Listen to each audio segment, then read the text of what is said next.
ഈ പ്രളയവും കോവിഡും പോലുള്ള മഹാദുരന്തങ്ങൾ വന്നപ്പോൾ കേരളം ശ്രദ്ധിച്ചത് അങ്ങയുടെ വാക്കുകൾ ആയിരുന്നു. അതൊരു യാഥാർത്ഥ്യമാണ്. ഉള്ളിലാധികമായി കഴിഞ്ഞ ജനങ്ങളിൽ ഇത്രയധികം ആത്മവിശ്വാസം പകരാൻ അങ്ങേക്ക് കഴിഞ്ഞത് എങ്ങനെയാണ്? ഇത് എന്താ പ്രത്യേകത എന്ന് പറഞ്ഞാൽ അതിനൊന്നും എനിക്ക് ഉത്തരം പറയാൻ കഴിയുന്ന കാര്യമല്ല.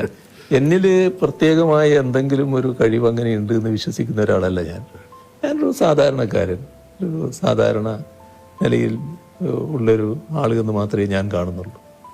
അതിൻ്റെ ഭാഗമായി ഇപ്പോൾ മറ്റു തരത്തിലെടുത്താൽ പല സമുന്നത വ്യക്തികൾക്കുമുള്ള തരത്തിലുള്ള വലിയ ഉയർന്ന വിദ്യാഭ്യാസം അല്ലെങ്കിൽ അതിൻ്റെ ഭാഗമായിട്ടുള്ള വലിയ ഭൗതിക ശേഷി അതൊന്നും ഉള്ള ഒരാളല്ല ഞാനൊരു സാധാരണക്കാരനെന്ന മട്ടിൽ ഞാൻ കാണുന്നുള്ളൂ. പക്ഷെ ഞാൻ എപ്പോഴും പ്രായോഗികമായ കാര്യങ്ങൾക്കാണ് പ്രാധാന്യം കൊടുത്തിരുന്നത്.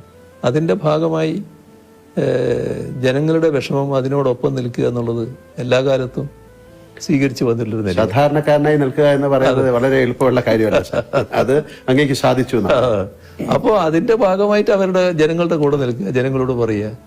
അപ്പോൾ അത് ജനങ്ങൾ നല്ല നിലക്ക് എടുത്തല്ലോ, അത്ര നല്ല മനസ്സോടെയാണ് സ്വീകരിച്ചത്.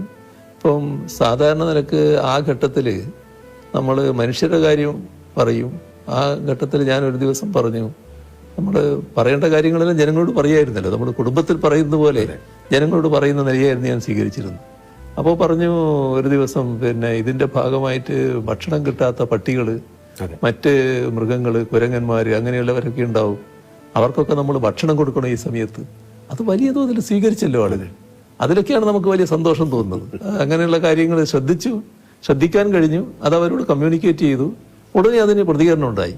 അതേപോലെ തന്നെ കാർഷിക രംഗം, ഇത് നമുക്ക് വലിയ ഭക്ഷ്യക്ഷാമം അനുഭവപ്പെട്ടു പോകുമെന്ന് ശങ്കിക്കണം. കാരണം കോവിഡ് എത്രയാണ് നീണ്ടു നിൽക്കാൻ അറിയില്ലായിരുന്നു. അല്ലാത്ത പ്രയാസം വന്നാൽ നമ്മൾ ഭക്ഷ്യക്ഷാമത്തിലേക്ക് പോകുമെന്നുള്ള ശങ്കയുണ്ട്.